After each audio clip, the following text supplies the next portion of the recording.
L'énergie se joue aussi chez nous avec la fermeture d'une trentaine de piscines depuis lundi. Oui, des bassins trop chers à chauffer pour la société Vermarine. Une décision qui a pris de court les collectivités locales. À ce stade, pas de procédure judiciaire, mais des discussions. 3 piscines pourraient d'ailleurs ouvrir dès la semaine prochaine. En attendant, les élèves sont les premiers pénalisés. Fini les cours de natation pour apprendre à nager. Et oui, et pourtant l'année dernière, un tiers des victimes de noyades avaient moins de 12 ans. La fermeture de ces piscines inquiète donc les professeurs d'éducation physique et sportive. Les explications de Clotilde Dumay. Avec ses classes de 6e, Dominique Parvillier est sans piscine fixe. Le professeur de PS donnait des cours à l'Aquapolis, à Limoges.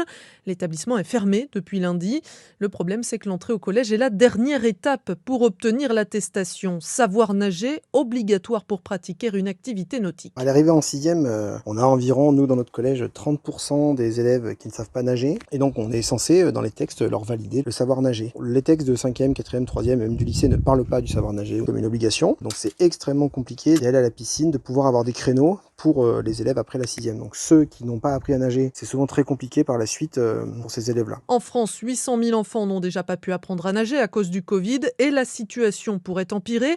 10% des grandes villes membres de l'association France Urbaine envisagent de fermer leurs piscines cet hiver. Dominique Parvillier redoute même que ces élèves soient privés d'autres sports. On a déjà quelques communes qui ont averti qu'ils ne pourraient peut-être pas chauffer les gymnases pendant l'hiver. S'il n'y a pas de chauffage, malheureusement, on sera obligé de ne pas faire EPS en fait. Le sport, dont la natation, qui est une priorité nationale, fait pourtant partie des enseignements obligatoires au collège. 4 heures hebdomadaires en 6e, 3 heures pour les autres niveaux. Clotilde Dumay.